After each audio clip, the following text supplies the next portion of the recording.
I'm Dr. Poonam Sambhaji, child and newborn specialist, and let's start with today's topic. So the structure of today's lecture is this way. That is the problem statement, that is what problem you are facing with the baby when the baby's nose is blocked. The second one is the different solutions which are available, which you can use and what I prefer in that.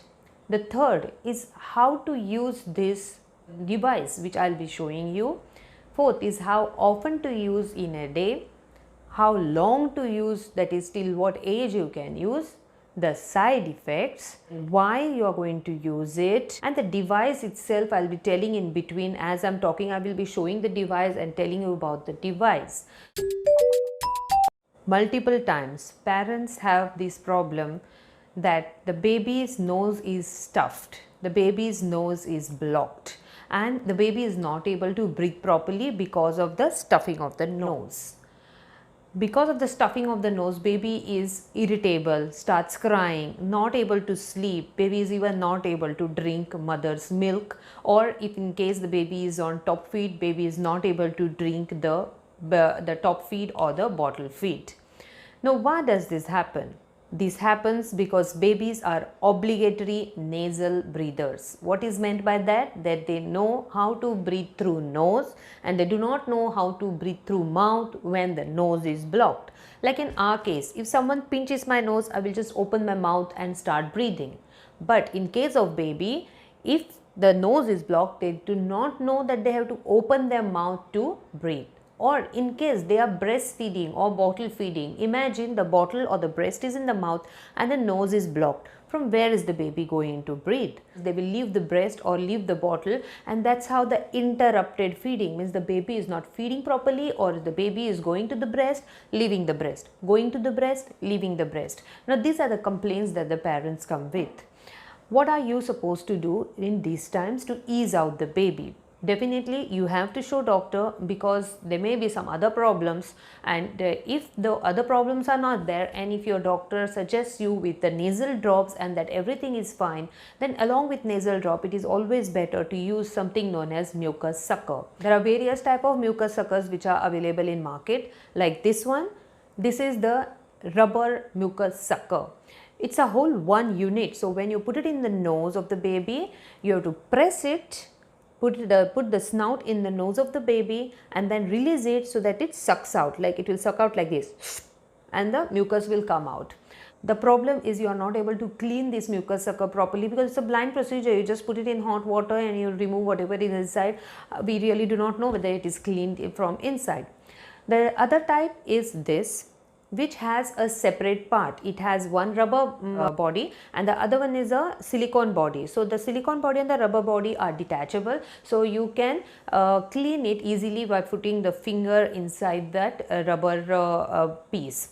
Even this works in the same way, that is, press it, put the point in the baby's nose and then release it, it will suck out the mucus.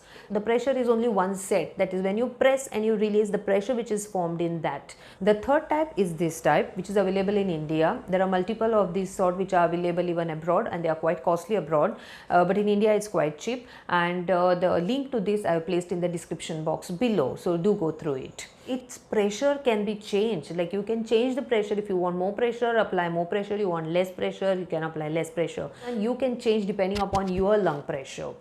All of these have advantages that they clean the baby's nose. This is the device.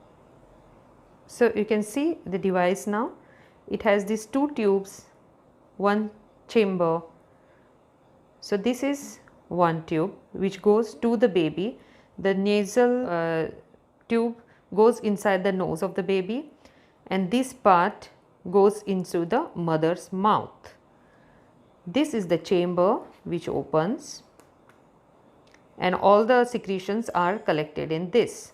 Mind you, when you do the suction, there will be nothing which will come in your mouth. Every part of this is detachable and you can wash it. So it is 1, 2, 3, 4, even this is detachable. So all these parts can be cleaned with plain water, maybe lukewarm water and some liquid soap. If you want, you can use the this fine bottle brush, I'll keep a link of that also. Do not boil it, it will spoil the instrument. And also remember, nothing is going inside the baby's body, everything is coming outside the baby's nose through this. Now let's see how we are going to use it in the baby. So when you use it in the baby, see that first you are going to use the nasal drops, any saline nasal drops, multiple types are available. Put 2 drops in each nostril, 2 on one side, 2 on the other side, and wait for 4 to 5 minutes. After that, you are going to take this mucus sucker, and the baby's end of this is going to go in the nose, in the nostril of the baby. Fit it in as far as it goes. It will not go completely, but fit it in as far as it goes, and then the other part is going to go in your mouth, and then you are going to suck this way. That sound has to come. Okay, that sound you are going to feel. You should be able to understand the difference between the two. That is, the mucus sucker is fitted properly in the baby's nose, then the sound will be like this. And if the mucus sucker is not fitted snugly, not fitted tightly in the baby's nose, the sound will be like this. And you won't get that suck feeling of sucking. Coming to the question, how often to clean the baby's nose? Now you can clean it at least 3 to 4 times in a day. Gently clean it so that the baby's nose remains clear of any mucus. That is when there is overproduction of mucus.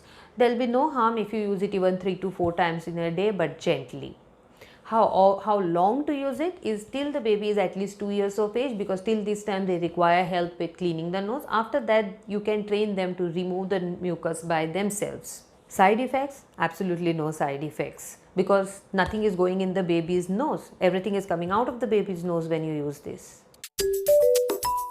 There are few things that the parents ask me. What if by mistake I throw more drops in the baby's nose than 2? Do not get scared.